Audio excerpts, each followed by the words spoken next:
in pursuance of our practice of discussing the important judgment of the Supreme Court and the High Court on the issue of the income tax matters, this discussion, the proposed discussion on the important case law, I'm hopeful that it will give a very learning experience to all of us. Today we have covered around 6 judgments from the Supreme Court.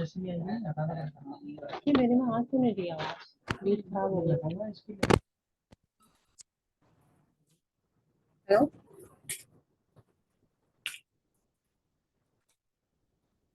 I hope that this discussion will be hopeful, beneficial to all here. The first discussion that we are going to do here is the very important judgment from the Supreme Court, from the Delhi High Court, and this judgment is on the Sanjay Gandhi Memorial Trust. This judgment is one of the important judgment. Why this is one of the important judgment here? Because it discusses the interplay of the section 143 vis-a-vis the section 127. The power under 127 and the power under 143, 3A and 3B. 3A to 3B and like this ones here. Because we will be not discussing the scope of the 144 here, because 144B here, because the 144B talks about the faceless assessment by the National Faceless Assessment Center here. The issue is the E-assessment under 143 3A and the power under section 127 by an assessing officer to transfer the case from one assessing officer to another officer here.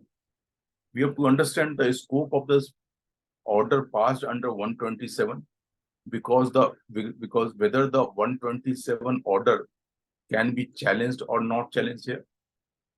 Recently, we have seen in the case of the Amrik Singh here, the order under 127 has been passed by the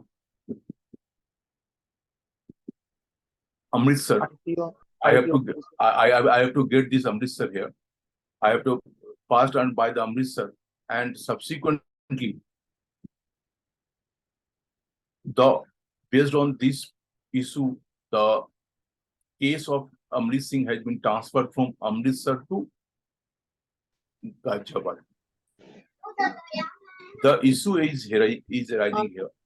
First issue is that whether the power under 127 is intact or whether power under 127 is not intact here. We have to see. May I request all persons to please mute yourself here. Madam, please mute yourself, please, because the discussion is going into the very complicated issue of section 127, read with section 143, 3A and 3B. And the judgment that we are going to discuss is the judgment of Delhi High Court in the case of Sanjay Gandhi Memorial Trust. Shall I display the judgment here? Just hold on, I will display the judgment here.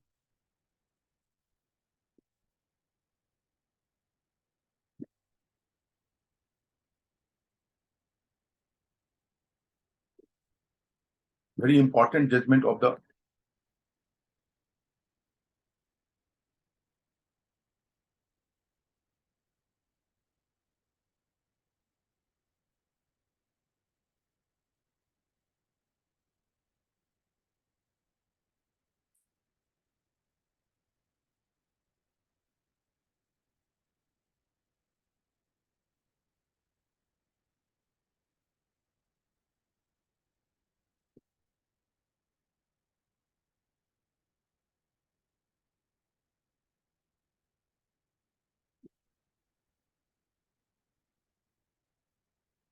this judgment we are going to discuss.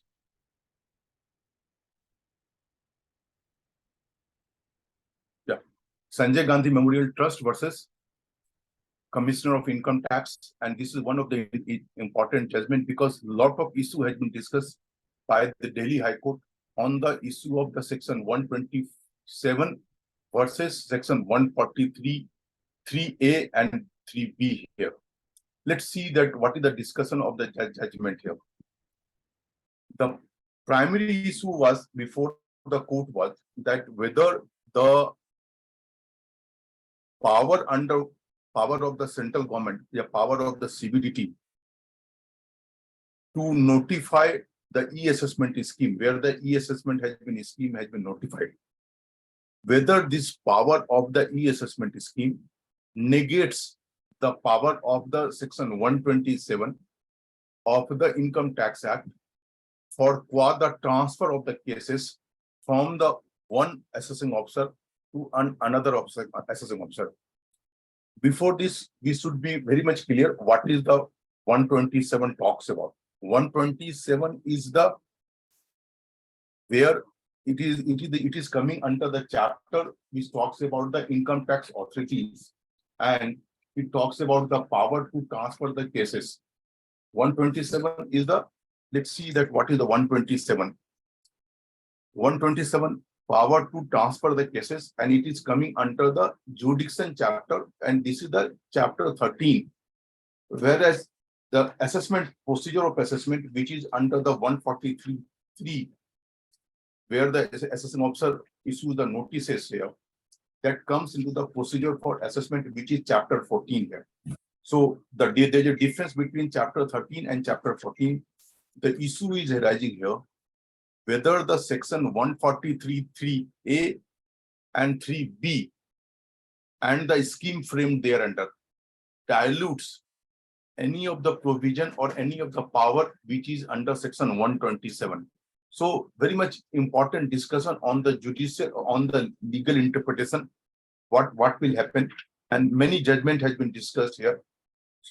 Before we come to the judgment here, the fact of the case is that few of the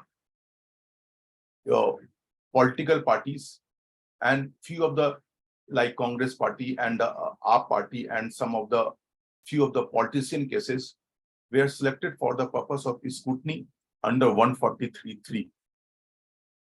The notice is the section was under the e-assessment scheme. Under the e-assessment scheme, the notice under 143.2 was sent to them. Subsequently, the NFAC, when the e-assessment scheme converted into the NFAC from the 2020, then the file was transferred to the NFAC, and the NFAC started sending the notice here. However, in between that part here, the principal commissioner, exercising its power under 127, transferred the case from the NFAC to the central circle, which was the central circle. So both the party, when the transferring SSC and the transferor SSC, both were in Delhi only, within the range of 3 kilometers here. The question was, and it was, please appreciate that this case was argued by Arvind Datar. Arvind Datar was of the opinion that after the formulation of the e-assessment and NFAC, the assessment can only be done by the NFAC. There cannot be any JAO, that is the Judicial Assessing Officer, and therefore, since there is the power of assessment is with the JAO, there cannot be transfer from NFAC to the central circle. This means the transfer is from the JAO to the central to the NFAC, but it is not otherwise here. Means the NFAC, from the NFAC, the file cannot be transferred to the central circle here. Why he was arguing this case here? Because his argument was that there is no concurrent jurisdiction here. So we have to understand what is the concept of the concurrent jurisdiction under the assessment, for the purpose of assessment. and the power under 127 of the Income Tax Act. Therefore, before we go into the issue here, so the challenge was that whether the issue, legal issue is that, very much legal issue, nothing factual issue. The legal issue is that whether after the e-assessment and the NFAC coming to the picture, whether the power under 127 has been diluted or not here, or whether the power under 127 is independent and the section 143 3A and 3B notices and notification issue there is independent and there is no dilution at all. And for this purpose, the issue in the first line of the judgment is that the primary issue that arises in the present batch of petition is whether the assessment of the petitioner could be transferred to the central circle. So from the NFAC to a central circle means from the faceless to a person. This means it will be manual assessment here. It will be manual assessment because the central circle is doing by way of impugned order under section 127 of the Act without sanction of the civility. So without sanction of the civility, whether this is required or not required. This is the moot question of the law. And we will go through the argument.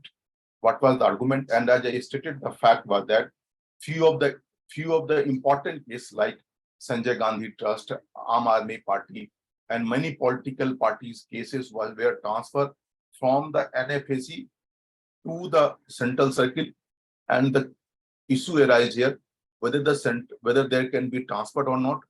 If there can be transferred, whether the e-assessment scheme or whether the faceless assessment scheme creates any bar for this purpose or not here. And third party is also there with view, because one of the important judgment that has been discussed in this case, we will come into this part here. Before read this part here, let's read the section 127.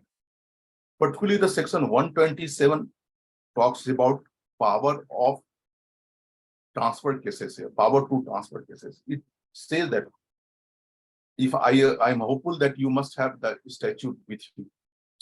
It says that the principal director general or the director general of this party, principal commissioner or commissioner, after giving necessary a reasonable opportunity of being heard in this matter, wherever it is possible to do so, very much important. This part, giving the reasonable opportunity is limited here, wherever it is possible to do so, and after recording the reason for doing so, transfer the case from one or more assessing officer subordinate to him, whether with or without concurrent jurisdiction. Very much important. What is the meaning of the concurrent jurisdiction? Whether there can be a concurrent jurisdiction means whether there can be more than one AO here. The law envisages this position here. Law says whether with or without concurrent jurisdiction to any other assessing officer or assessing officer, whether with or without concurrent jurisdiction, also subordinate to him. It talks about it can be which is a subordinate to him that can be transferred, whether he has a concurrent jurisdiction or not. What is the meaning of the term concurrent jurisdiction? Whether under the Income Tax Act there is a concurrent jurisdiction? The answer is yes, there is a concurrent jurisdiction, and we will see that how this is there under the concurrent jurisdiction. We will come to the, and after that 127, there is a 127.3 is there. I'm not going to the 127.2 because 127 talks about 2 is something same line here. 127.3 talks about nothing in subsection 1 or subsection 2 shall be deemed to require any such opportunity to be given where the transfer is from any assessing officer or assessing officer, whether with or without concurrent jurisdiction, to any other officer, assessing officer or assessing officer, whether with or without concurrent jurisdiction, and the offices of all such officers are situated in the same city, locality, or place. Very much important.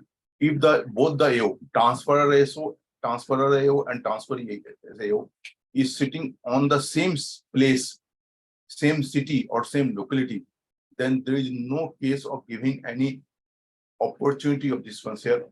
There no need to give an opportunity. So it says that and nothing in subsection 1 and subsection 2 shall be deemed to require any such opportunity to be given where the assessing officer, so no need to of the giving the opportunity. But subsection 1 talks about giving the reason why you are transferring the case, and the second part is that why the and giving an opportunity to the SSC here.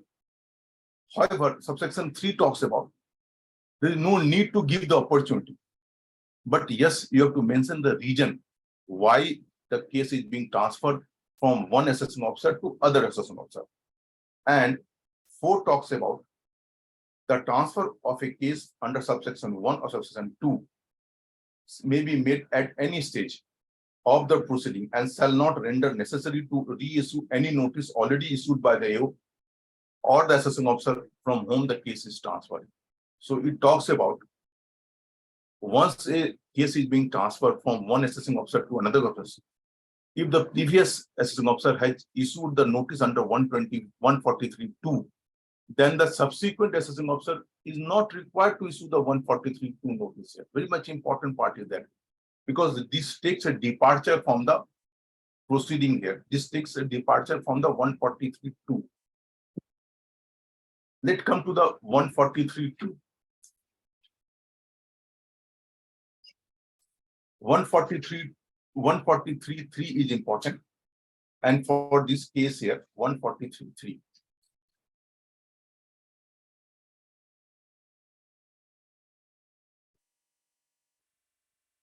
(143)(3) talks about the assessment, and 143(3)(a), 3A, and come to this one. 143, sorry, 1A, 1B, and 1C. Let's understand the scope of the 1A, 1B, and 1C. Why this section is there? It talks about 1A talks about for the purpose of proceeding of processing of return under subsection 1. Under subsection 1 means under 143(3), 1 where the return has been processed. Return has to be processed.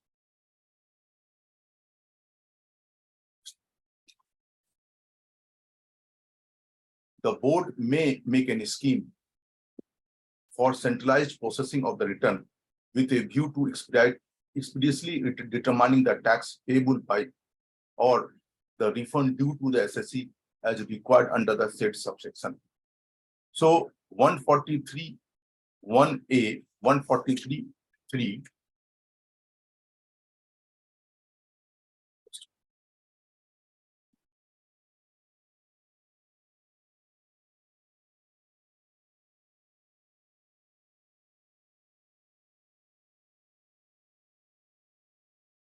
Sorry. We are on the section 3A of the 143(3). It says that the central government may make any scheme by notification in the official gazette for the purpose of making assessment of total income or loss of the SSC under subsection 3 or subsection 4, so as to impart greater efficiency, transparency, and accountability by 1. Eliminating the interface between the AO and the SSC in the course of proceeding to the extent technologically feasible. B. Optimizing utilization of the resources through the economics of scale and the function specialization. C. Introducing the team-based assessment with the dynamic jurisdiction. So 143(3)(a) talks about the formulation of the e-assessment scheme. 143(3)(b), the central government, for the purpose of giving effect to the scheme under the subsection 3A, by notification of the official gazette, direct that any of the provision of this act relating to assessment of the total income or loss shall not apply, or shall apply with exception, modification, adoption as may be specified in this notification. very much important. It talks about the central government may, for the purpose of giving effect to the scheme under section 3A. So under the scheme, which is the e-assessment scheme under 3A, by notification in the President, direct that any of the provision of this act relating to assessment of the total income. It talks about that any of the provision of this act relating to the assessment of the total income or loss shall not apply or shall apply with such exception, modification, and adoption as may be not specified by in the notification. So the point is that the issue which has been raised before in the court here, whether 3B, which says that provision of the act, this act relating to the assessment of the total income or loss shall not apply. Can it cover the situation? Can it cover the can it cover the situation of 127? So the issue is that whether the 127 whether the 127 will fit into the 3B or not, which is the very much important part is there. And the third C is that provided though no direction shall be issued after the 31st March 2021. Hello. We know that the scheme of e-assessment is no more, and after this national faceless assessment has already started under section 144. So it says that 3C, every notification issued under 3A and 3B shall, as soon as maybe after the notification is issued, be laid before the House of the Parliament. 3D, nothing contained in subsection 3A and 3B shall apply to the assessment made under section 3 or section 144 as the case may be on or after 1st day of April 2021.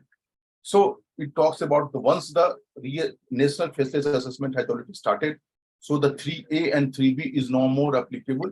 It is applicable only for the period in between manual assessment to the faceless assessment, because the e-assessment scheme was applicable for that period here. So the issue is in the before the court is that whether the e-assessment scheme or the national faceless assessment scheme under 144 anyway, or the notification issued under this anyway dilutes the power of the income tax authority under 127 to transfer the case from one assessing officer to another officer. First, the second issue is that whether there can be a transfer from the faceless to a manual part, means from the JAO, that is the jurisdictional assessing officer, to faceless assessment. We understand that since JADless that is there here, but whether it can be reverse way or not here. If it can be reverse way, what will be the scope of that part here? So the main issue is discussion is the notification number. I'm coming to this part here. Just I have already discussed this part here. We have discussed that 3A, 3B, and 3C of the section 143, which is relevant for the purpose of discussion. And notification which is there under the notification number, there are two notifications which was issued in pursuance of the which already issued on 12th of September 2019. And these two notification is notification number 61 of 2019 and 62 of 2019. And through this e-assessment scheme was framed here. So let's see what is the e-assessment scheme. It is already on the display board. E-assessment center will be there. E-assessment scheme with their procedure of this one here. Very much important part is that notwithstanding anything contained in the paragraph 10, the National E-Assessment Center may at any stage of the assessment, if considered necessary, transfer the case to the assessing officer having jurisdiction over such case. This means there is a concurrent jurisdiction. One is the JAO and one is the NFAC. This concurrent jurisdiction is qua the assessment here. Means the notice can be issued by the NFAC or the e-assessment scheme. However, subsequently, for the purpose of recovery of the tax, for the purpose of rectification, or for the purpose of any other issues, we have the JAO. So both the JAO jurisdictional assessing officer as well as the NFAC is there. Can we challenge that NFAC has no jurisdiction? And the answer will be no. Or can we say like this one, that NFAC is the outsourced job, is doing the outsourced job qua the assessment function which was doing by the assessing officer. So in order to understand what we should do, under the National Faceless Assessment Scheme, it is only the assessment which has been outsourced to the NFAC, not all the function of the ZAO. Means the ZAO still remains the same. It does not change here. Only for the purpose of assessment, the case has to go to the NFAC, and for the purpose of assessment, there is a concurrent jurisdiction is there. Very much important part is that.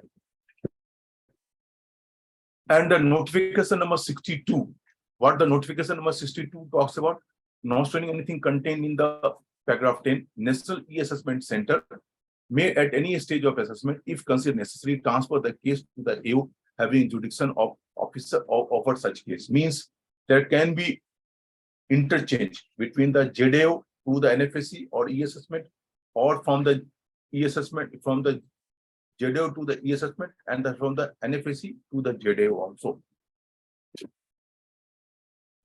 Subsequent to this one, after this, the faceless assessment was notified, and the faceless assessment was notified from the 13th of August 2020, and this faceless assessment scheme modified through this scheme. So through this scheme, we modified, and the another notification was issued, notification number 60/2020 and 60/61/2020. It says that National E-Assessment Center, after completion of assessment, transfer all the electronic record of to the assessing officer having jurisdiction on this case here. And similarly, 61 talks about what we have done. It talks about the National Assessment Center, after completion of assessment, transfer all the electronic record in the case of assessing officer having jurisdiction over the said officer. It talks about third, not facing anything contained in the subparagraph 1, the Principal Chief Commissioner and Principal Director General in charge of the National Faceless Center may at any time of the assessment, if considered necessary, transfer the case to the assessing officer having jurisdiction over the case with the prior approval of the board.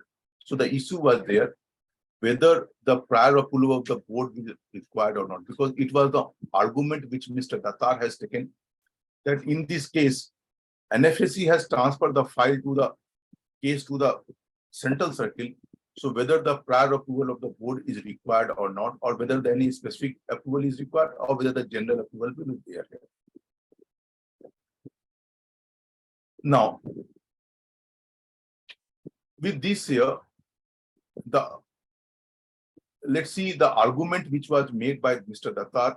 The first argument was Mr. Datar that the purpose of the e-assessment was to reduce the interface.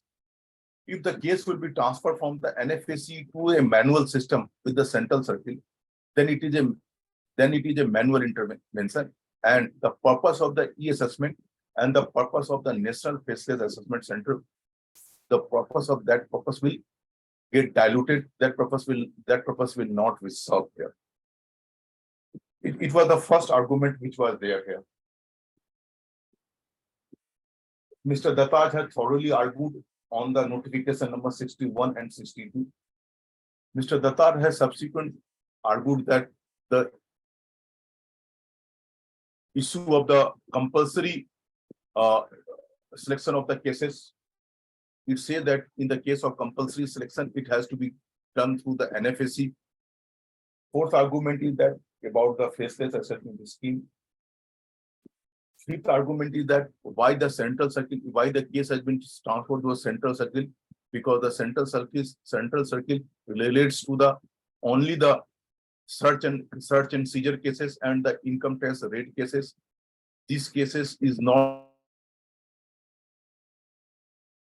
it should not go to the central circle. And fifth is that 143(3)(a) and 143(3) has nothing to do with the mainly the Kasiram Agrawal case is there. We will discuss that Kasiram Agrawal case, how this Kasiram Agrawal case is important. Based on these few lines that he has argued the case here, Important to understand the legal part here. And the legal part is start from the discussion from the revenue side here. Aam Aadmi Party has also given same type of argument. It was the additional solicitor, Mr. Tushar Mehta, was arguing this case in the Delhi High Court. What is the line of argument Mr. Tushar Mehta has given? First of our argument is that the power under 127.1, 127.3, and particularly 127.4 is intact. It has not been diluted by the 143, 3A and 3B. A notifications cannot dilute the power of the statute. That power under 127 is plenary power. That power cannot be diluted by way of notification, which is there under the 143.3A and 3.3B. 143A and 3B is qua the assessment proceeding, nothing to do with this of the 127. 127 is the transfer of the case from one assessing officer to another officer. It may be for the assessment purpose, it may be not for the assessment purpose, because the 127 talks about when it has been transferred from the one person to another person. So 120, scope of 127 is something different. Scope of 143.3A and 3B is something different. Second argument is that the Kasiram Agarwal case applies, fully applies.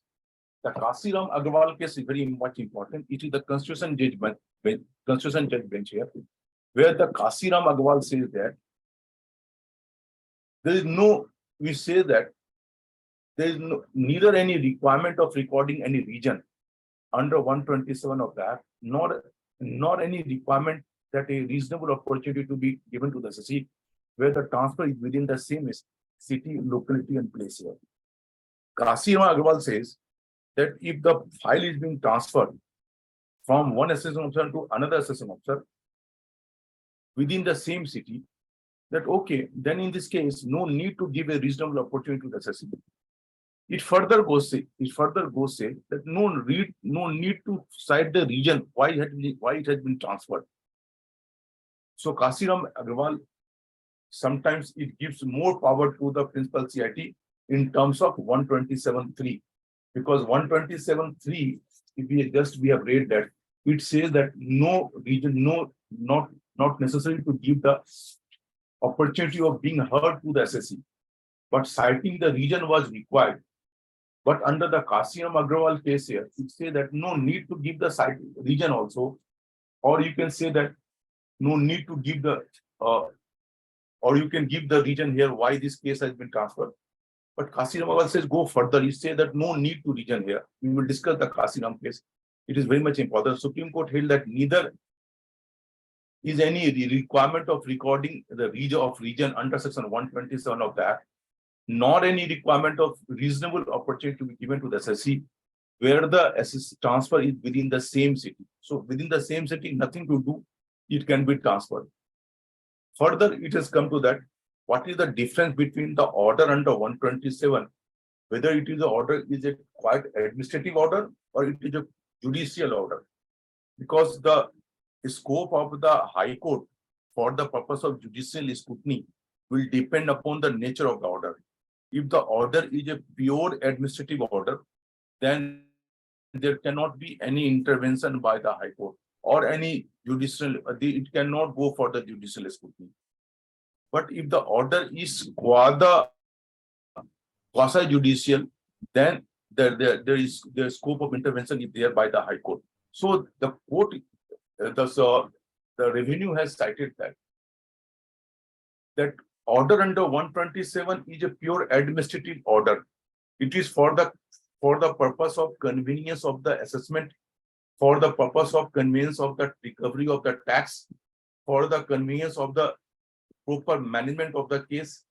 It has nothing to do with this, genuine with the problem of the assessee. Even if there is a assessee has raised certain objection here, that objection will get a backseat as long as the primary purpose of the transfer is to effectively control the assessment here. So it says that and submitted that it is well settled that the exercise of the power under 127 of the Act is a mere administrative power based upon the administrative exigencies of the tax assessment and tax collection and does not adversely affect the assessee at its right to fair assessment under the law remain intact here.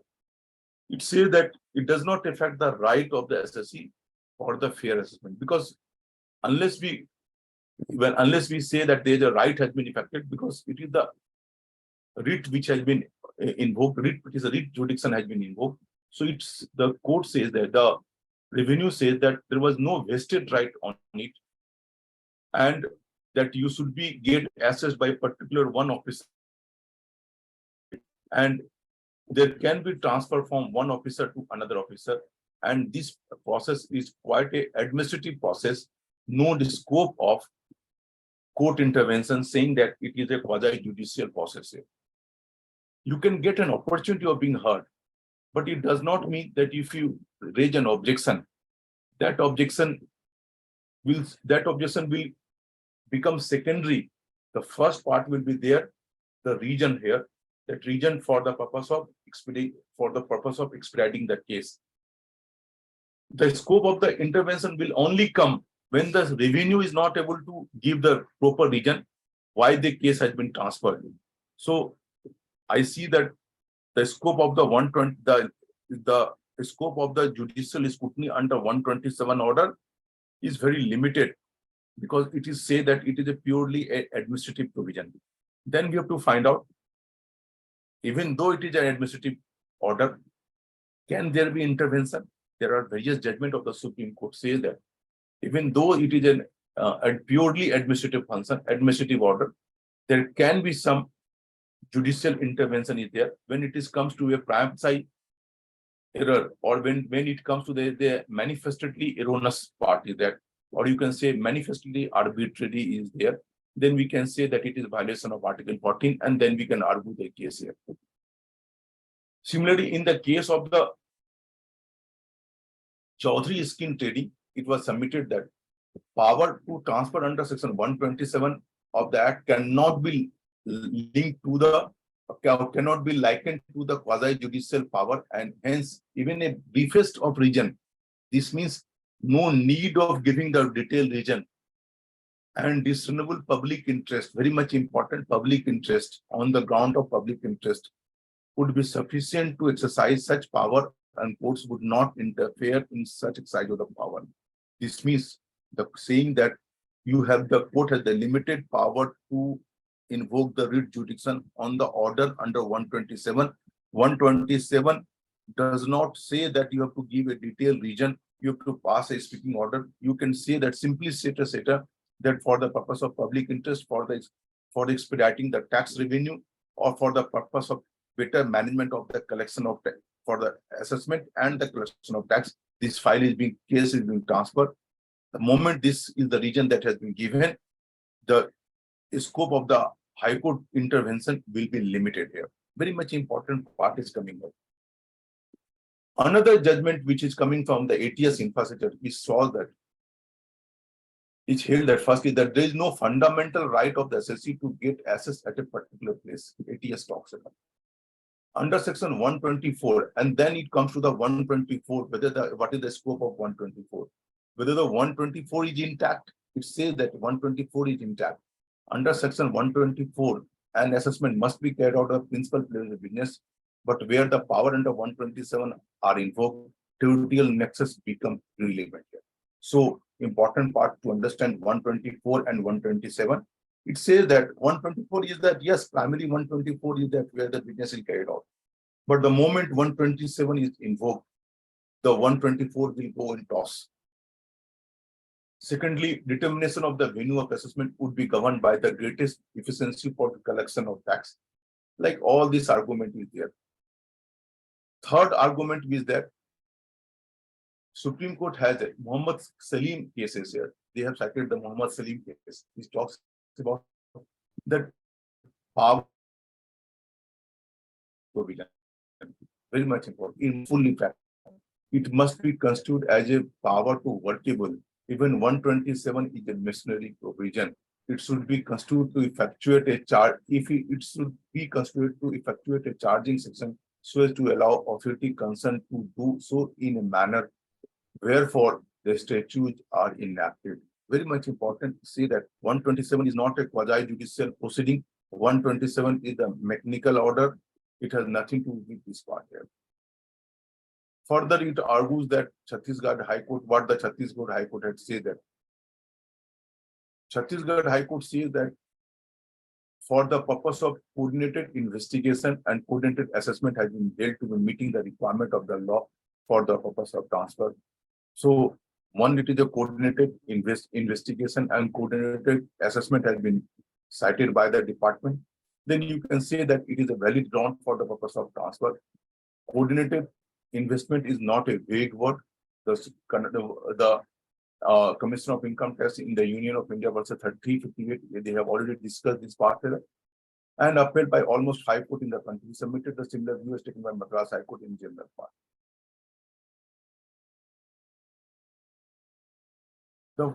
But then again, its scope of 127 is that the paramount important is that there should be a recovery purpose of the tax here, and it says that consistently paramount for the transfer of the case is for the public interest and reason for the coordinated investigation in the matter of family disputes. Now, with this argument, it says that the department has the power.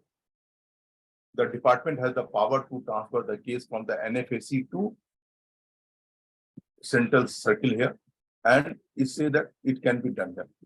One further important part is that which we should understand here. The petitioner has not challenged the notification.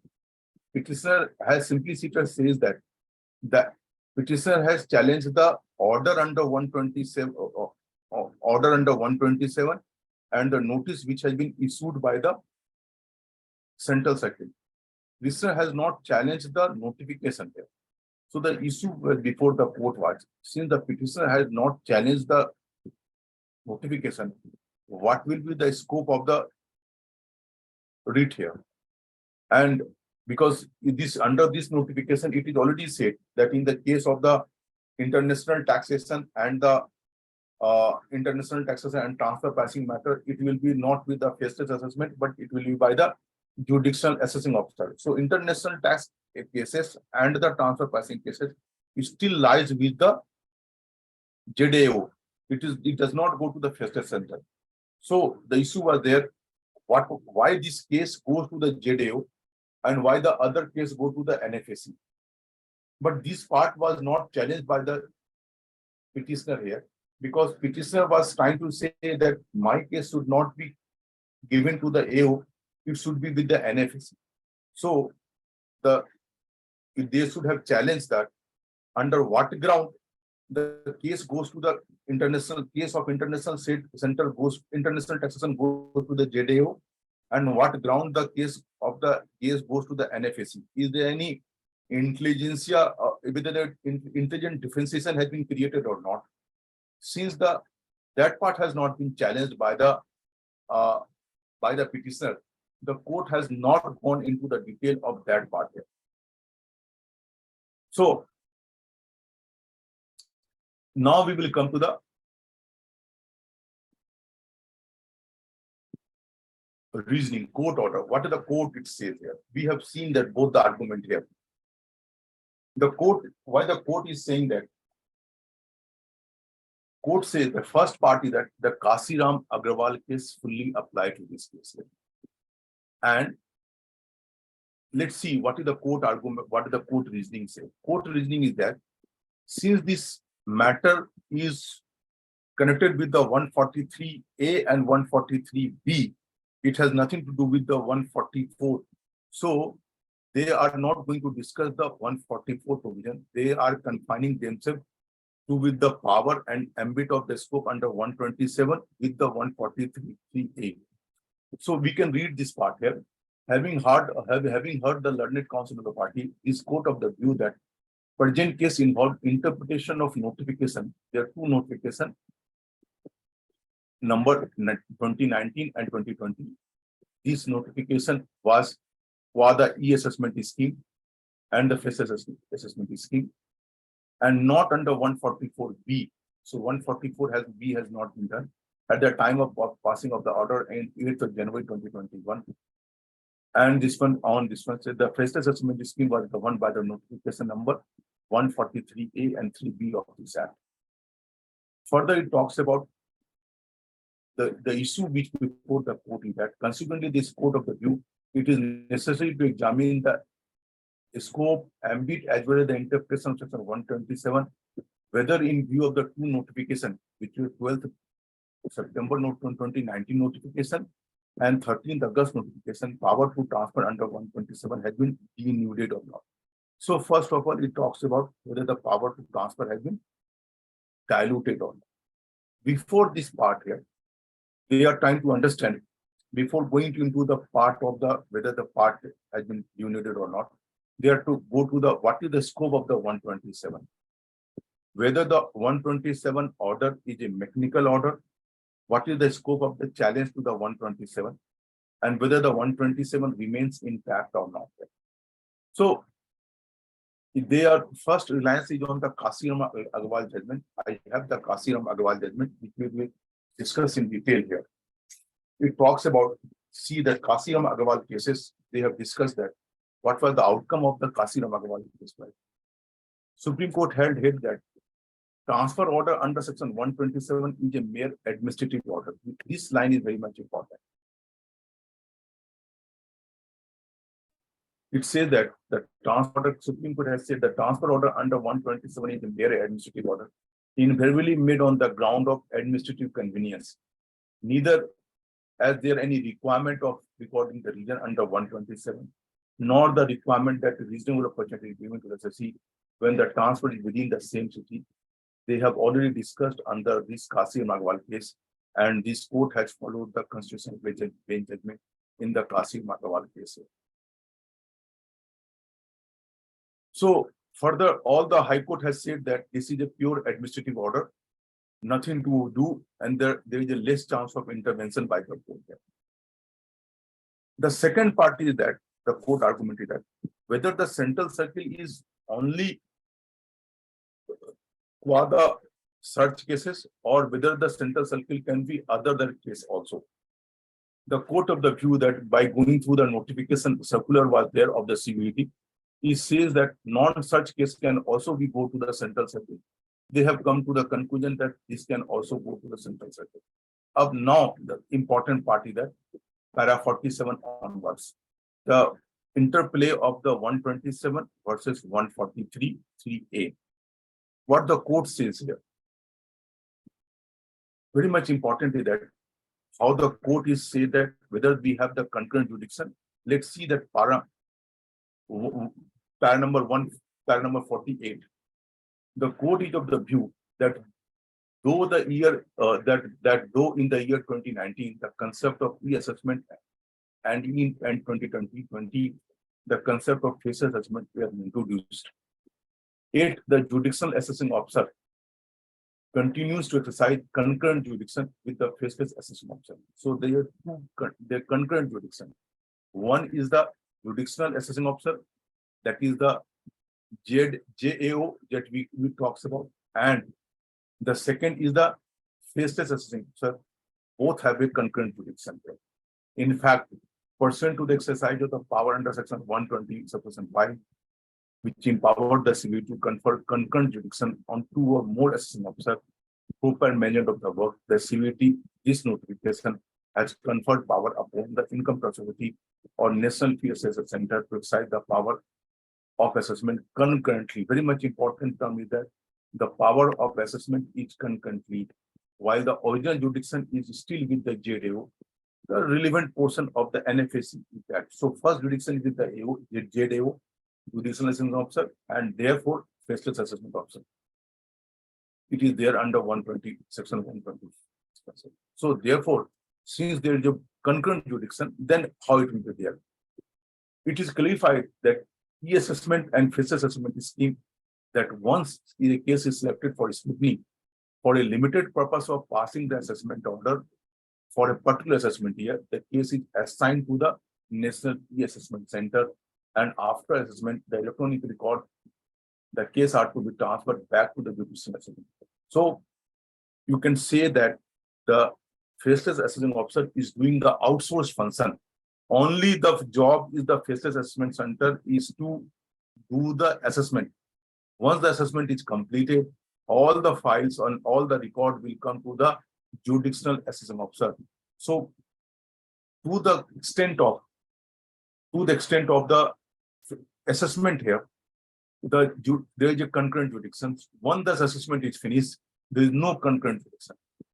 So therefore, which clarify further the e-assessment scheme 2019 and faces a scheme under 2019 or 2019 143 3A and 3B of the Act clearly stipulate the provision of the 127 will apply subject to the exception, modification, adoption as stipulated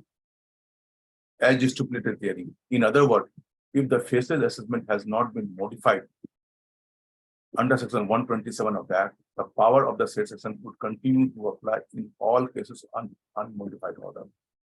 Means very much important. It talks about if the faceless assessment scheme has not modified section 127, the power under this Act would continue to apply in all cases of the unmodified order. So the 127 reads intact here, does not get changed here. After that, there is a certain notification part they have covered. What is the scheme of the notification?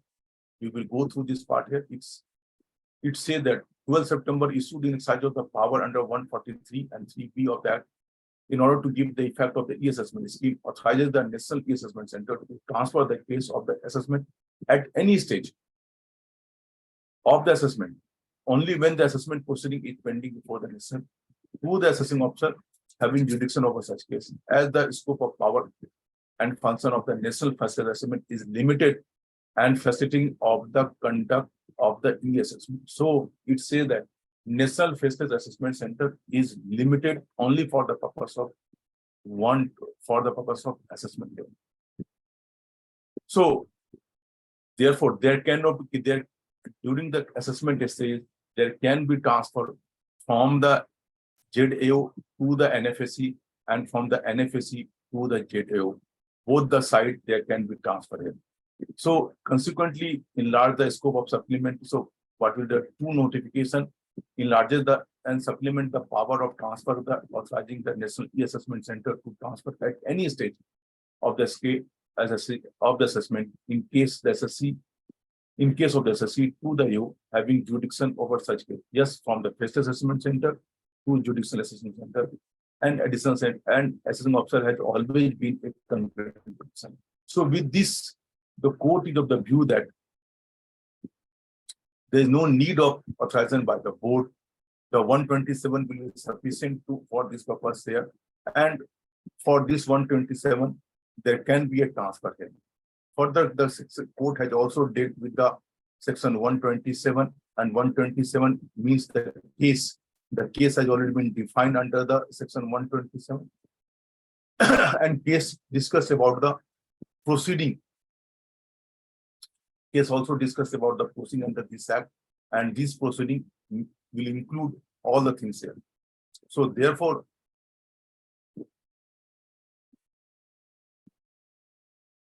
consequently, the transfer of, I'm coming to the concluding para. Consequently, the transfer of the case under 127 of the Act is an altogether different power which continue to exist after the introduction of the e-assessment faceless regime. Accordingly, the said scheme does not in any manner promulgate upon or negate the existing power contained in section 127 of the Act to transfer the case as provided therein.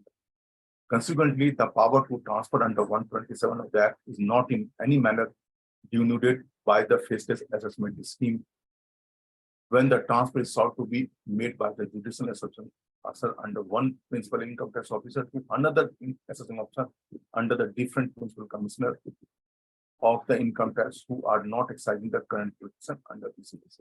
So he talks about that the 140, the scheme of the faceless assessment or the e-assessment does not in any way dilute the power of the plenary power under 127. The plenary power under 127 is remain intact here. Then the it negates that because the petitioner has relied upon the guidelines for the compulsory scrutiny, and it says that the guideline under this guideline, it is the face-to-face assessment center will do the scrutiny.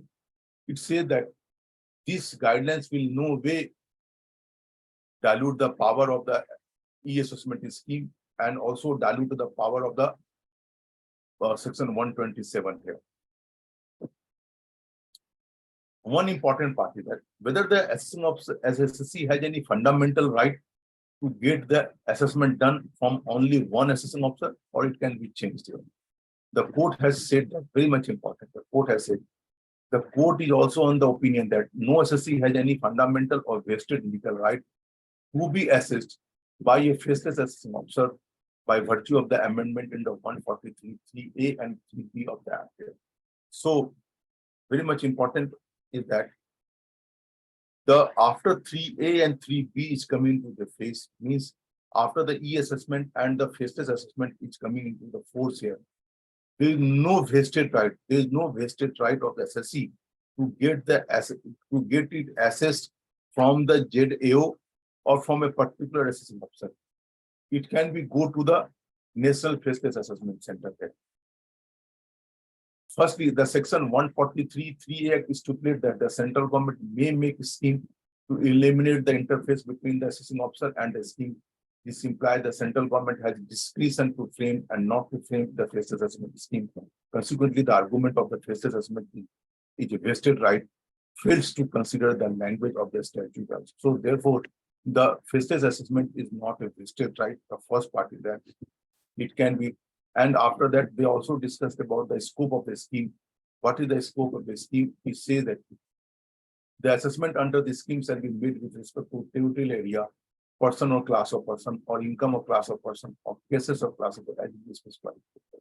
So these are the, it says that this scheme is the SSC has no vested right or a fundamental right that it will be assessed under a particular mode of. It can be only by the national faceless assessment. It does not mean that after formulation of the National Faceless Assessment Center, all the case will go to the NFAC based on the public interest. The department can transfer the case from the NFAC to a ZAO also, because both of them has a concurrent jurisdiction there.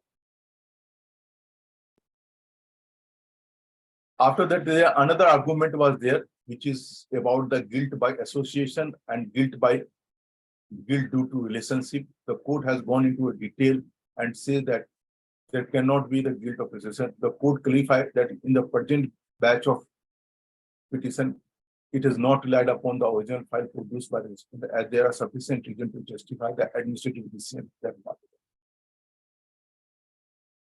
Now, the court is another point that whether there is a two-step process. First is that you transfer the from NFAC to ZAO, and from ZAO to the central circuit. The court says no. There is no case of the two-way transfer, since it is a concurrent jurisdiction. Jurisdiction was always there with the ZAO when the order is issued by the under 127. So it is transferring by one assessing officer to another assessing officer. No case of the two-way transfer, two-step process that has to be followed here. Paragraph number 66 is very much important here. The argument of the petition that the power of transfer case under 127 of that, after coming into force, the faceless assessment scheme and notification is a two-step process from the faceless assessment center to the judicial assessment officer, and then judicial assessment officer to the transferring case. Transferring assessor is untenable in law. Very much it talks about it, which is untenable for the region stated in above under 62, that the principal commissioner or principal director in charge of the national assessment has the power to transfer back to the cases of the ZAO at any stage of the assessment to complete the assessment, and can be exercised at any stage, even when the no assessment is pending. So at any stage under section 127, it can transfer at any stage here. There is no apparent from the definition of expression case under 127 of that. For the convenience of expression, the case defined under 127 is explained. So the court has gone through this part here, and after that, court has concluded that the petition is not maintainable, and they have dismissed the petition here. With this, we have come to a very good discussion on the scope of the section 127, read with 143(3)A and 143(3)B. And we have also understood that 127 is the plenary power. It does not dilute the cases here. And it does not, the 140, the notification cannot dilute the power of the income tax authority to transfer the case from one jurisdiction to another jurisdiction. Yes, but that transfer should be for the purpose of recovery of the tax, for the coordinated investigation, for the purpose of coordinated assessment, and anything that the court can, the revenue can say that it is for the purpose of collection of the tax, better coordination for the purpose of assessment here. They can do it here. The second issue is also connected with the section 127, and that judgment is from the Supreme Court. If we have understood this judgment, then we can go to the important judgment of Supreme Court. Any issues on this part here? Because this judgment is a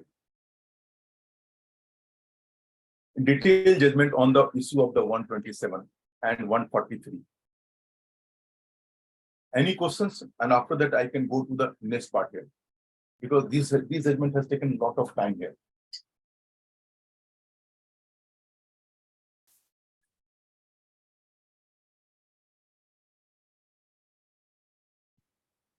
If not, I can go to the another judgment here.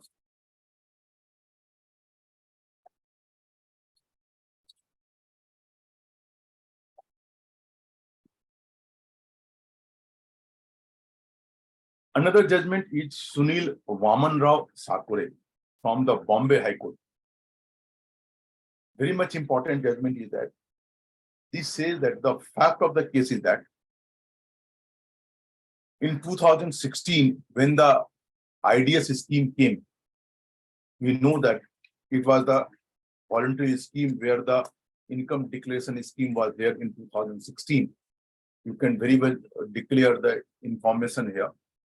In this case, the SSC declared there was an undisclosed income of 15.50 lakhs. However, when the application was accepted, the department issued a notice that you pay that around 6.97 lakh as a tax. The SSC paid only 3.48 lakhs, around 3.50 lakhs, and the balance it could not pay. Since the balance it could not pay, the IDS failed here. Subsequent to this part here, one reassessment notice under 148 was issued for the assessment year 16-17. And based on this reassessment notice, the SSC filed a return saying that his income is around 22 lakhs here. However, during the course of assessment, the income was assessed these 22 lakhs plus 15.50 lakhs, which the SSC has disclosed through the IDS, saying that this income is there. And after that, the assessment was done at the 37 lakh rupees. The SSC filed the appeal before the CIT appeal. While the matter was pending before the CIT appeal, the government came with the Vivad se Vishwas case. Since the matter was pending before the CIT appeal, this case was fit case for the purpose of going to the Vivad se Vishwas scheme. The SSC opted for the Vivad se Vishwas scheme, and SSC applied that 15.50 lakh is the disputed income that is there. This application of the SSC was also accepted, and the department raised the tax demand of around against the same like 6.97 lakh, and the SSC, it came to the SSC. SSC argument is that SSC has paid some amount here. The SSC argument is that the tax that I have paid for the IDS purpose, since that scheme was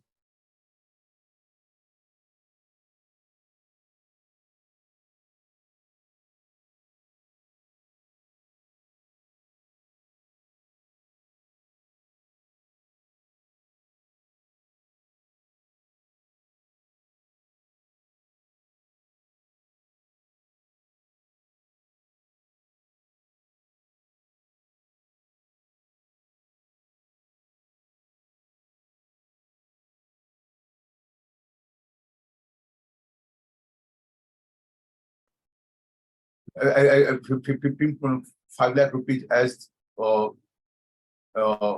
undisclosed income or disputed income. There is no dispute that SSC has paid 3.50 lakh rupees as tax. There is no dispute that the amount was adjusted, amount was not adjusted from any other payment here. So the only the limited question was before the assessment officer was that whether this 3.5 lakh rupees, which was paid at the time of IDS, whether that should be adjusted with the demand under the Vivad se Vishwas Tak scheme or not. That was the only argument was there. The court, while going through the test, going through this part here,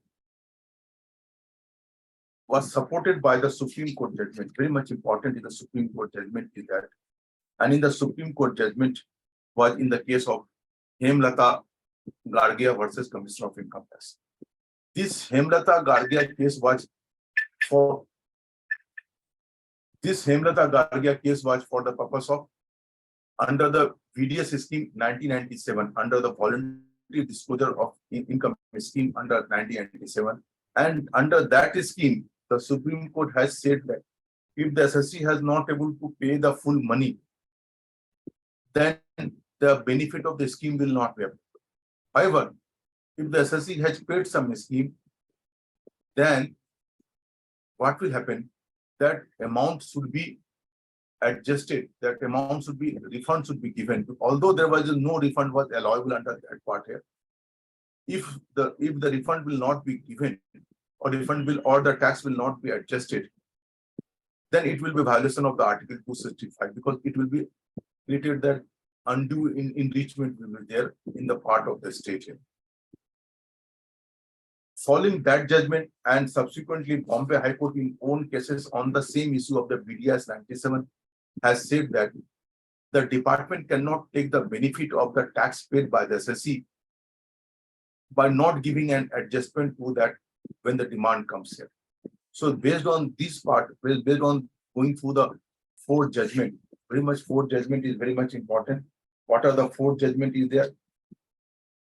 That Hemlata, this is the Hemlata Gargi case, the Srimati Atmajit case here. The third is the Pachula Sitaramaya case from the both from the one is the from Karnataka. Sri the Atmajit case is from the Karnataka High Court. Sri Pachala Sitaramaya case is from the Madras High Court, Andhra Pradesh High Court, and Bombay High Court in the case of its own case, in the case of Pinnacle of Vastu Nirman case here. It has concluded that once the SSC has paid the certain amount, that amount must be adjusted while finding the final liability. Otherwise, it will cause a undue enrichment to the state.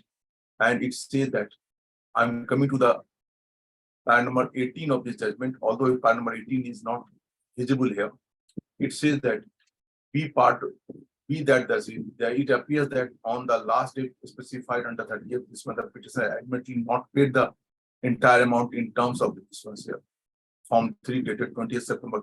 However, the entire case of the petitioner is that if the amount of 3.48 lakh which was paid under the ITS deposited and was lying with the respondent in terms of TDS will to be adjusted against the revised Form 3 under the scheme of the direct tax Vivad se Vishwas Tak scheme. The court, going into the Hemlata Gargi case, has come to a conclusion that the benefit cannot be denied. The benefit of the tax paid cannot be denied. And if not adjusted, that same should be given the credit of this part here. So with this, the writ petition has been allowed here. I feel that this judgment will be helpful for us in the case of CP system here, because under the CP system also, they have paid the taxes, but they have not given the credit of that part here. We have concluded that the two judgments. The third judgment is that Prem Kumar Chopra. This is again on the Delhi High Court.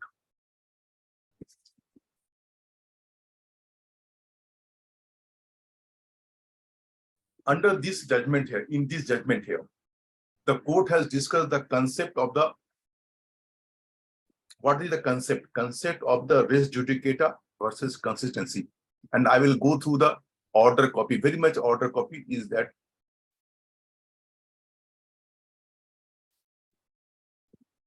See what is there.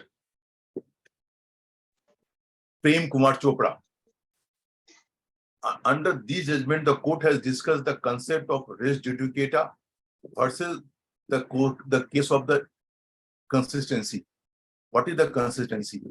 What the court should do in case of if there is no consistency in the order?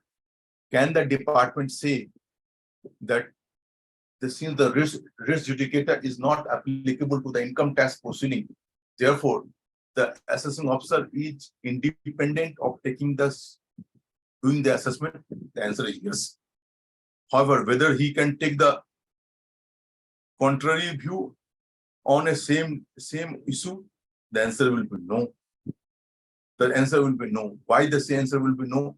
If everything is the case of the same, everything is the same, the consistency asks us, or consistency, which is the mandatory rule of law, we say that the benefit of the consistency should be followed, or in the next case also, unless the assessing officer points out there is something different from the earlier cases, and that pointed out that has to be through the speaking order.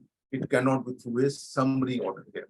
So the court has gone into a different part here, and say it is the exception of the res judicata. The court is coming under the income tax proceeding. That what is the res judicata and what is the scope of the Income Tax Act, or what is the interplay of the res judicata versus consistency. This is the important part here. Supreme Court, the court has cited 3 judgments of the Supreme Court where it is said that consistency will supersede the issue of the res judicata. Res judicata is no doubt is a good law for the purpose of income tax, but the consistency is more on the upper pedestal, and therefore the consistency have to be followed. Let's see the para number 7.1 of the judgment here. Para number 7.1 of the judgment says that in the case of Commissioner of Income Tax versus a charitable trust, Kamal Tower, Kanpur, the basic question framed by the Honorable Supreme Court was as to whether the revenue could be precluded from filing an appeal, even though in respect of some other year involving incidental disputes, no appeal was filed. The Honorable High Court, after deliberate discussion through the multiple judicial proceedings, arrived at the conclusion the fact situation in all the assessment was same and dismissed the appeal. The Honorable High Court relied upon the judgment of the Bharat Sanchar Nigam Limited case here, which held that. I'm just reading the highlighted part. The reason why the court have held parties in the opinion expressed in a decision in one assessment year to the same opinion in the subsequent year is not because of any principle of res judicata, but because the theory of the precedent or the precedental value of the earlier pronouncement, where fact and law in a subsequent assessment year are the same. No authority, whether quasi-judicial or judicial, can generally be permitted to take a different view. Very much important. So the consistency will always supersede the issue of the res judicata. Then come to the Radha Swami Satsang case. The Supreme Court is discussing. The Supreme Court, although principle, it says that the principle of res judicata do not apply to the income tax proceeding. Clear say that although yes, the court is aware that the principle of res judicata does not apply. However, he says that each assessment year being the unit by itself, 18 cases where the fundamental aspect permitting through different assessment year has been found as fact, one way or other way party have allowed to that position to be sustained by not challenging the order. It may not be appropriate to allow that position to be changed in subsequent year. What is the important point is that the Honorable Supreme Court held that although the principle of res judicata do not apply to the income tax procedure, each assessment year being a unit by itself, yet in cases where the fundamental aspect permeating through the different assessment of year has not been found as a fact one way or other, or the parties have allowed the position to be sustained by the not challenging the order, it may not be appropriate to allow that position to change in the subsequent order. The same cannot be changed here. Again, on the income tax issues, the court has of the view that the rejecting the view taken for the early assessment year, there must be a material change in the fact or substitution of law, and therefore and before an earlier view can be upset or digressed from one of the two must be demonstrated, namely change in the fact situation or a material change in the law, whether enacted or declared by the Supreme Court. So it says that either you prove the change in the fact or either you prove the change in law. Otherwise, you have to maintain the consistency part, and that consistency has to be given here. We have come to the end of the third judgment here.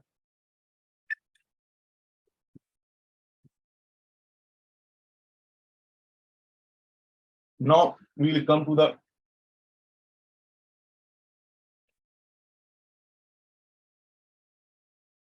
few judgment of Supreme Court, and few judgment of Supreme Court is all coming from the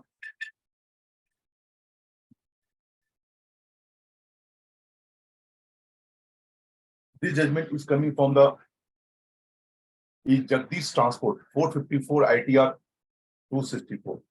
Very much important part is that the case was of the Jagdish Transport was that there was a search in the premises of the Jagdish Transport case. During this and after the search process, the SSC has applied for to the Settlement Commission, filed an application to the Settlement Commission. The last date of filing of the order by the Settlement Commission was 31st March 2008. However, due to the burden, due to the load, it was not able to file, or it was not able to pass the order. Before 31st March 2008, the SSC moved an application before the as a writ before the High Court of Allahabad, Lucknow bench, to request to expedite the passing of the order, because the 31st March 2008 is coming.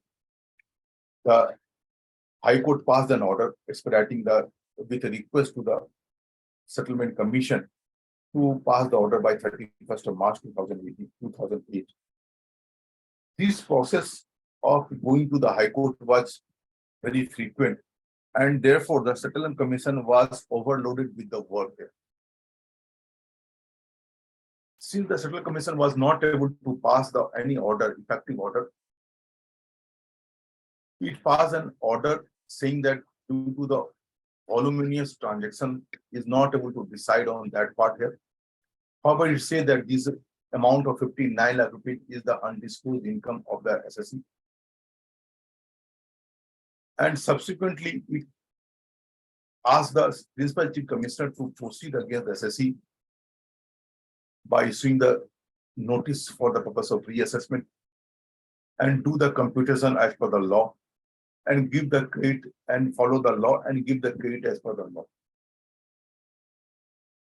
So therefore, the Settlement Commission could not pass the order in time or effective order in time. It just relegated the matter for the assessment.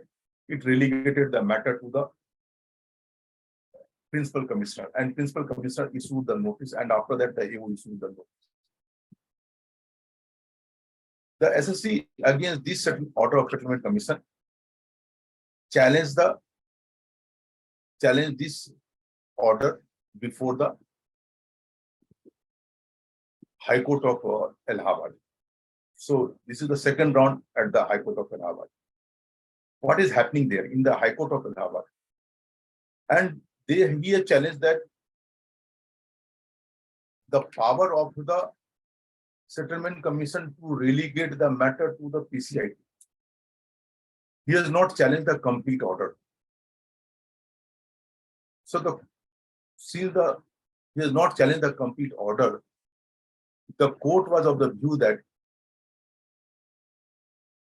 because of the pressure of the work, the settlement commission cannot pass the effective order,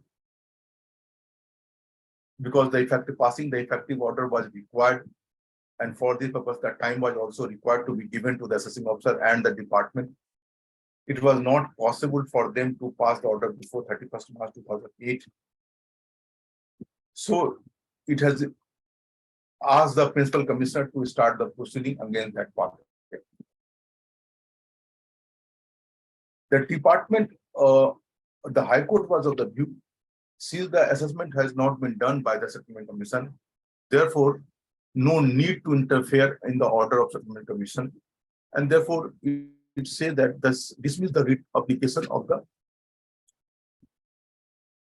petitioner. Then the challenge is made to the Supreme Court. What the Supreme Court has said, Supreme Court has held that High Court has done rightly, because your challenge was on the limited issue. High Court has done right. There is no case of the settlement commission cannot relegate the matter to the PCIT. However, it says that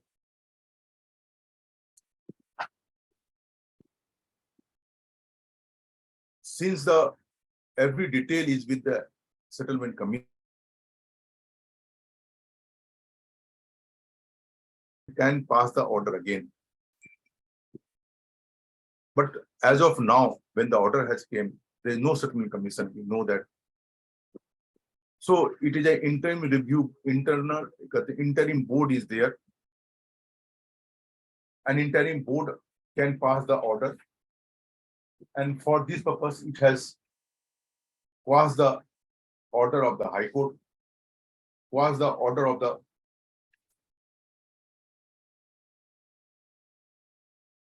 settlement commission, quashed the assessment proceeding also, and directed the settlement commission, which is now no more here. It says that it directed the settlement commission to pass a fresh order, and which is right now, which is the IRB. It says that the IRB should be the IRB is there. The IRB should pass the fresh order, giving the opportunity of being heard to the SSC here. So it says that para number 4 is very much important.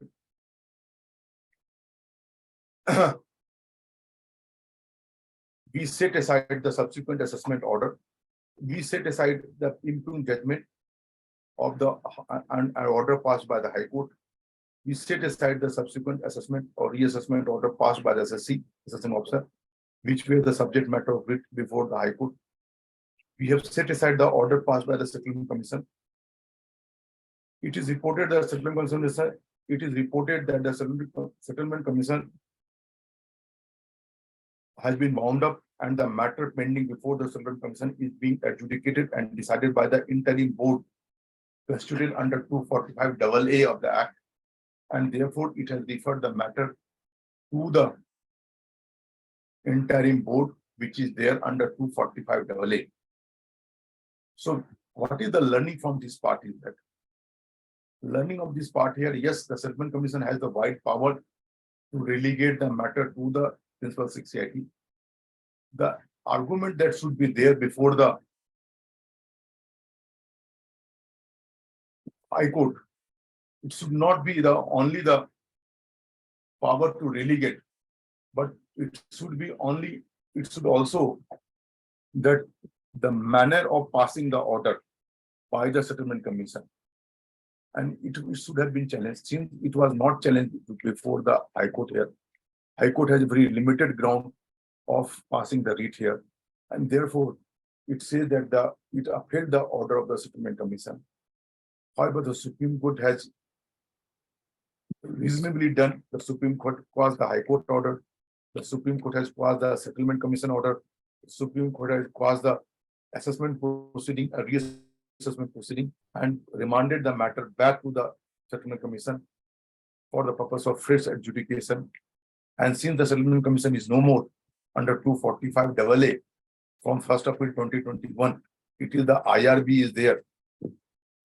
We say that the interim board is there. So it can go to the interim board and the interim board should pass a fresh adjudication order. This is the one of the important cases. Another Supreme Court judgment is in the case of the Baba Banda Singh Bahadur Education Trust. Why this judgment is important here? This judgment, I feel that the Supreme Court has erred. Supreme Court has done some mistake here. The case of the Baba Banda Singh was that it was an SSC who was into the who was a trust and who was indulged into the activity of providing the education.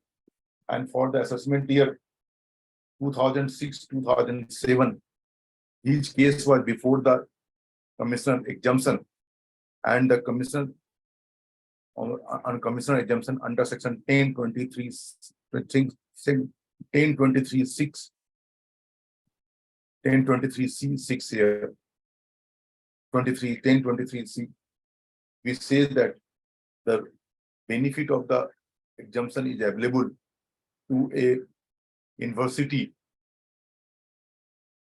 which is solely for the purpose of education. Since this SSC was also has other activity and it has some profit from that from that activity, so the commissioner was of the view that since the trust has some profit element also, it is not entitled to get the benefit of the Section 1023C6. So again, the link was that it was connected with the, since it say that you have the profit, but it was not determined whether you are engaged solely in the business or solely for the education or not here. So based on the profitability, the commissioner was of the view that you are not into the solely for the purpose of education, and therefore the benefit of that should not be allowed here. This denial of the exemption was directly challenged before the High Court through the writ petition, and in the High Court of Punjab and Haryana. High Court of the Punjab Haryana, following the Atmanand Jain case, saying that having a profit is not a bad thing, it should be given the benefit of the 1023C, and it allowed the benefit of this one. So Supreme Court mainly relied, Punjab and Haryana have mainly relied on the Atmanand Jain case here. The background of the Atmanand Jain case was that Atmanand Jain case was relied. In fact, when the argument of the Atmanand Jain case was there, it relied on the previous judgment of the Twin Group International Charitable Trust. And this Twin Group was before the Supreme Court in the case of the Queen's Education Society. The Queen's Education Society was that it came from the Uttarakhand High Court, and the commissioner here relied upon the Queen's Education Society, Uttarakhand High Court case matters, saying that you have made the profit, so therefore that benefit will not be available to you. Both this case here, in fact, when the Queen's Education case was being argued before the Supreme Court reversed the judgment of the Uttarakhand High Court and upheld the Twin Group case of the Punjab Haryana High Court, saying that when the dominant purpose of the trust is not to make the profit, or dominant purpose is they have already complied the dominant purpose test, mainly into the business, mainly into the indulgence of the education. So therefore, the benefit of the 1023C 6 should be allowed. However, subsequently in the three larger bench judgment by Ravinder Bhatt, Justice Ravinder Bhatt, in the new novel case here, the Supreme Court has reversed the position of the Queen's Education Trust here. So, Supreme Court says that the judgment of the Queen's Education Trust, which was relied in the case of the Pin Group, and Pin Group was relied in the case of Atmanand.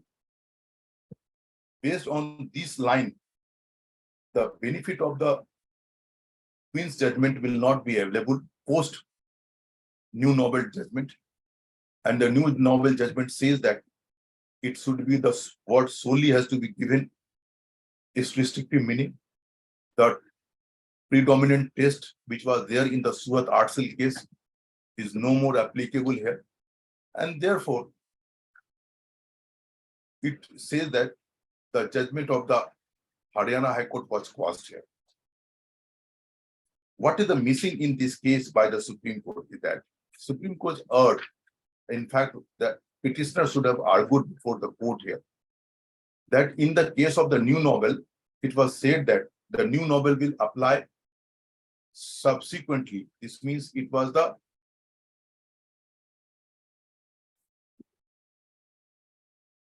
subsequent implementation was there in the case of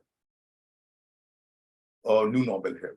It cannot be applied retrospectively because in the last part of the Supreme Court, in the last part of the new novel, the Supreme Court has stated that since this judgment is changing many of the established proposition of the law, therefore, this judgment will overrule prospectively, not retrospectively.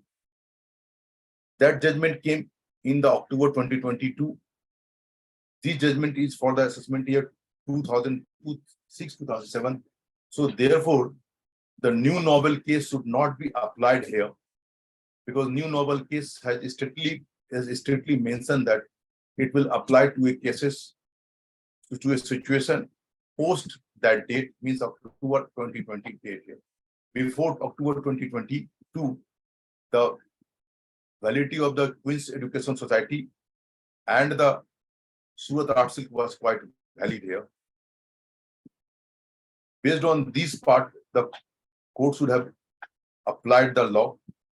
However, the court, my humble suggestion is that, humble view is that the petitioner, the respondent in this case, that has not well argued the judgment of the new novel and didn't argue the fact that a new novel, it said that it will be a prospective overruling, not a retrospective overruling. And therefore, with this line, the High Court order should not have been passed here. So this is the one of the case that we have discussed apart here. Another case is there, MDPL case. MDPL case is very much interesting case, what we have discussed under section 127. MDPL case is also coming into the section, it is coming from the Supreme Court. And it is the case of the MSPL, I will say, sorry, MSPL. It is the judgment of Amarsa. What is the issue of the MSPL case is there? We generally, and this again go to the 127. Under the section 127, what will be the effect if the principal, if the assessing officer is getting changed from A to B? Take a case of city get changed here. In our case, the PCIT who was in Amritsar has transferred the file from the AO Amritsar to AO Ghaziabad. The issue has arises here when the assessing officer Ghaziabad passes the assessment order, where it will be challenged. So the first situation, it will be challenged before the PCIT, Ghaziabad itself, because the CIT appeal Ghaziabad itself, because the CIT appeal has the jurisdiction over that AO. The second situation is arises here. What will happen to the ITAT? Where it will go? Whether it will go to the back to the Amritsar, or it will be there with the Delhi here, because the Ghaziabad is covered by Delhi. It is very interesting to know that the division of the ITAT is not based upon the state, as like the High Court. Division of the ITAT is based on certain area. Then the situation arises here. Since it was what is the effect of the 127? Whether 127 also changes the jurisdiction of the tribunal, or 127 says only jurisdiction of the income tax authority, proceeding income tax authority. Then we will come to say that jurisdiction of the 127 has a very limited scope. It's qua the proceeding before the income tax authority. It cannot change the proceeding before the ITAT. So therefore, 127 will apply to the AO and the income tax authority above the AO. Then in this situation, where the appeal will be lie against the CIT appeal order, whether it will lie to Delhi or whether it will lie to Ghaziabad or whether it lie to Amritsar. Third situation arises here. If the order is passed by the ITAT, where is the jurisdiction of the High Court? Whether it will go to the High Court of Punjab, Haryana, and whether it will go to the High Court of Allahabad. The court in the case of the AB paper limited, which was reported in 447 ITR 1, has gone into the complete detail and has observed that the power of the ITAT and the power of the jurisdiction of the ITAT and the jurisdiction of the High Court cannot be changed under 127. 127 is qua the income tax authorities. The second situation then will come here. Which High Court will have the power? So it says that the High Court, where the assessing officer, High Court in the state, where the assessing officer has passed the assessment order, will have the power to adjudicate on this matter. This means if the income tax assessing officer is in Ghaziabad, even though case has been transferred from Amritsar to Ghaziabad, it will go to the High Court of Allahabad. The again situation arises here. Okay, for the Allahabad, High Court of Allahabad is there. What will the ITAT? Whether it will go to the ITAT Amritsar or ITAT Delhi, because the Ghaziabad is under the jurisdiction of Delhi. In this case, it has been clarified in the case of MSP that this case will be going to the ITAT Delhi only, because the jurisdictional AO as well as the CIT is in Ghaziabad, and the ITAT Delhi has the jurisdiction over the AO Ghaziabad and CIT will Ghaziabad here. So it will be ITAT Delhi, not the ITAT Amritsar, and it will be High Court at Allahabad and not at the High Court of Punjab and Haryana at Chanchal. So with this part here, it has clarified here. In this case, what has happened here? The case was transferred from the Bangalore to Bombay. The issue was there, which assessing officer, which ITT has the power to adjudicate this matter here. Let's see how this matter. I'm coming to the para number 3. Learned senior advocate appearing on the SSC has drawn our attention to the recent decision of the Supreme Court in the ABC paper, which is reported in 447 ITR 1, more particularly the paragraph number, this one here. It is submitted that in the said decision, it is observed and held by the court that the seat of the ITAT and the jurisdiction of the concerned High Court would depend upon the seat of the assessing officer and the and assessing officer and the assessing officer who has passed the order. It is submitted that in the present case, the assessing officer passed the order is in Bangalore. Even though the Commissioner of Income Tax Appeal has passed the order in Bangalore, it is submitted that therefore it is observed and held the court the appeal against the assessment order and order passed by the Commissioner of Income Tax Appeal could lie before the ITT Bangalore only, not the ITT Bombay.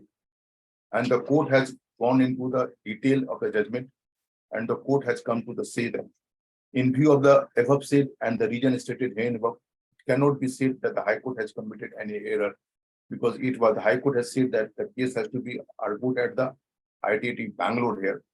The case it says that High Court has it upheld the High Court order. It says that in view of the above and for the reason stated here above, it cannot be said that the High Court has committed any error in setting aside the order of the President of the Income Tax Tribunal, transferring the case from Bangalore bench to Mumbai bench. We are in complete agreement with the view taken by the High Court. Therefore, now the appeal will be heard by the income tax at Bangalore, ITT Bangalore. So, but it is very much important to know where the jurisdiction lies here. The last judgment that we will go to discuss, it is 555 here. The last judgment we will go is the ACIT versus GE Lighting. This is also the 454 ITR 285. Very much important part is that.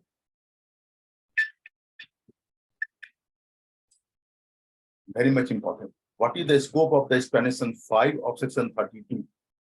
Explanation 5 of 32 is that to claim the depreciation. If the assessee has not claimed the depreciation, whether the AO can allow the depreciation.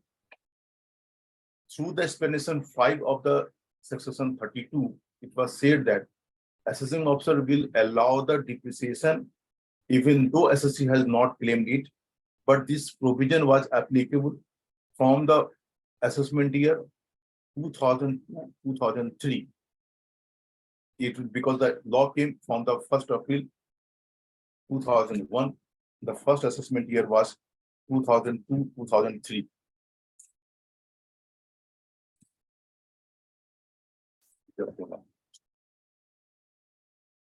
(2002-2003).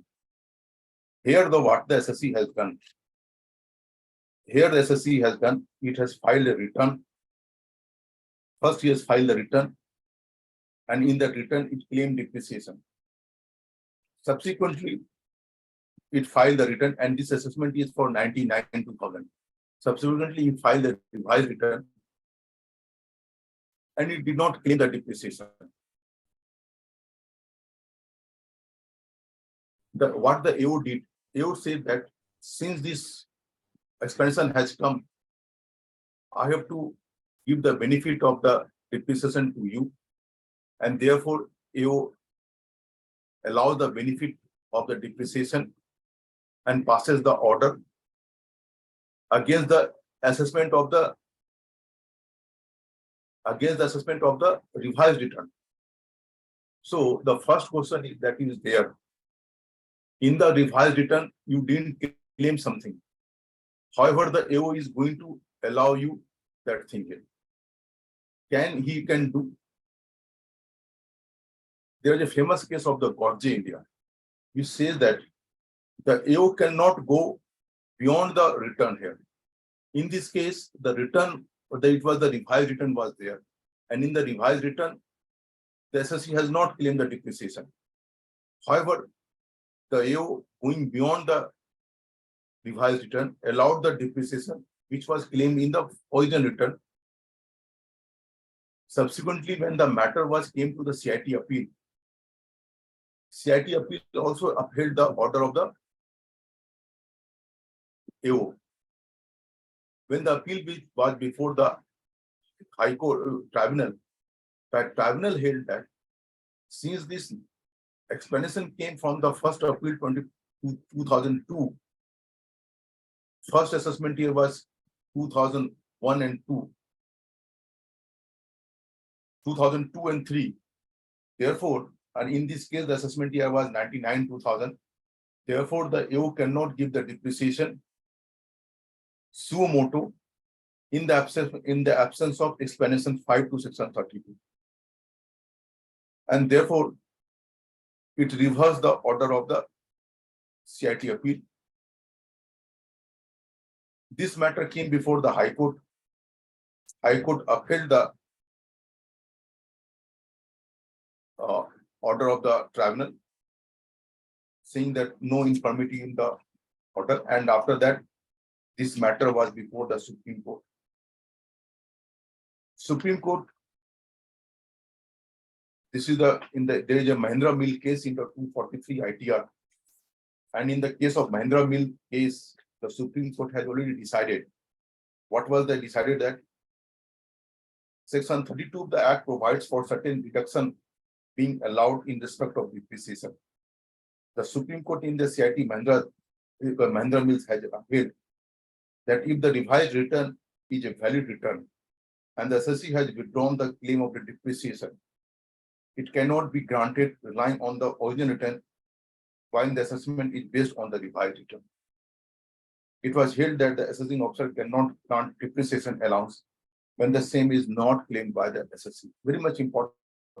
When the assessee has not claimed by when the depreciation has not claimed by the assessee, it cannot grant. So there is one part is the Gordje. So Gordje also said that if the assessing officer has not claimed the depreciation, if the assessee has not claimed the depreciation in the return, it cannot be allowed. But explanation came subsequently from the assessment year 2002 by the Finance Act 2001, saying that even if the assessee has not claimed the depreciation as AO has to allow the depreciation. The issue was there whether the benefit of the explanation can be given to the assessee prior to for the assessment year 99-2000 and relying upon the Gordje case here. The Supreme Court has appealed that following the Mahindra case here, saying that the Mahindra Mill case here, saying that Mahindra Mill case was a Supreme Court judgment, larger bench judgment, and the benefit of the depreciation cannot be allowed in this matter. Then the last judgment is about the travel court. I feel that we have already crossed the time. 5:57 is there.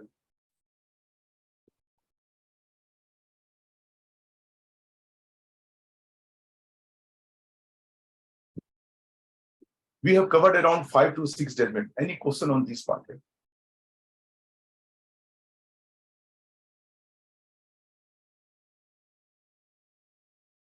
Sarma sir?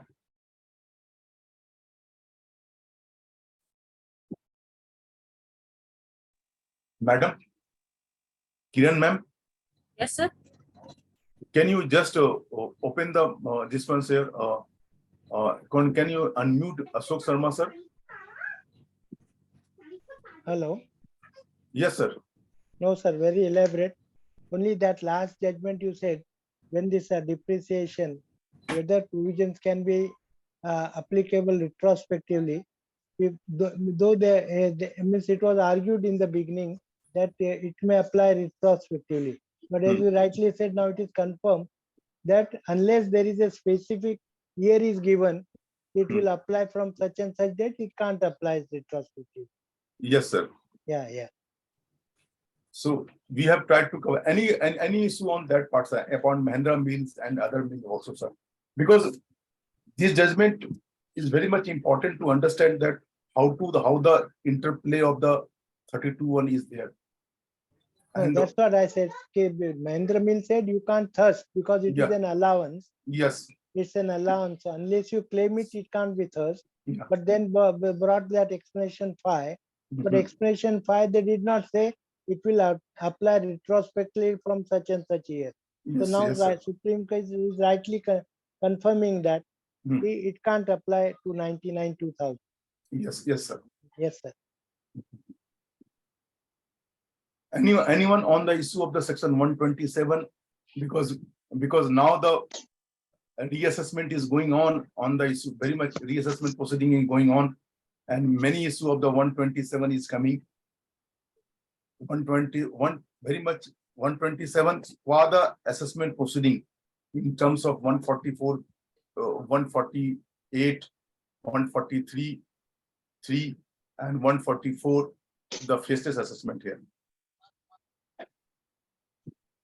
Now, as regards these tribunals, where to file appeal, Yeah. take a case. Suppose I take the case of this area there. Suppose the assessment was done by Surat officer. Surat officer. 1 year is done by the Surat officer. Second year is done by the faceless assessment. Faceless assessment. So, but now the case is with the Surat only right now. So both the years appeal will lie to the Surat that no, sorry, it was done by Surat, no, not Surat. It was by Thana or somewhere else, but where the tribunal jurisdiction lies in the Surat.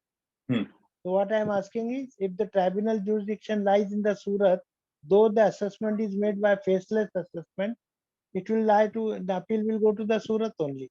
Yes, sir. Yes, Right? sir. Yes, sir. Yes, sir. Achha, now what will happen? Meanwhile, what the company has done is, company's registered office is already changed to say Bombay. And suppose the assessment records are also transferred to Bombay. Then still the Surat tribunal will hear, or then it has got to be transferred. No. The Surat will hear the case to the assessing officer who has passed the order in Surat. Okay. Once you have transferred the register office from Surat to Bombay, yeah, it is imperative that you please get the address change in the PAN card. Yes, sir. The moment you will change the address change, you will get the change address change in the PAN card. Your jurisdiction will change as per the address in the PAN card. If your jurisdiction, then it will be, if it is address is Bombay, then you will come to the Bombay. No, but then the year in which the Surat officer has passed, and suppose that matter is pending before Surat tribunal, still it will be transferred to Bombay tribunal? No. So those assessment will be done by Surat tribunal. Yes, sir. Yes, sir. Right. So those assessment will be done by the Surat, and against subsequently, and against those assessment, you will go to High the Court, Ahmedabad Gujarat. High Court Gujarat. Correct. Yes. You're right. Yes. You're right. And then subsequent, when Bombay officer does the assessment, when jurisdictional ITO is Bombay, that assessment is done by. No, what will happen now? Suppose now, forget about this case. So my jurisdictional officer is now in Bombay, but the assessments are done by faceless. Still, it will go to the as per the jurisdictional assessing office. Yes, sir. Concurrent jurisdiction. We have discussed about the concurrent jurisdiction, sir. Yeah, I got it. Yes. Yeah, we have discussed about concurrent jurisdiction. I know. Yes. Very much interesting to, sir, learn all these things here, because I know. It comes from that part here, how to elaborate this part. Concurrent jurisdiction is there. Right, sir. Your jurisdiction. Yes, sir. Please. Friends, I really admire the Sinha Saab's capacity. Yesterday, I think, or day before, he was in Bombay for some other matter. And now, I don't know, recently, he must be, he has studied this case within a day only. And he's always sharing with us. It's a great opportunity for all of us.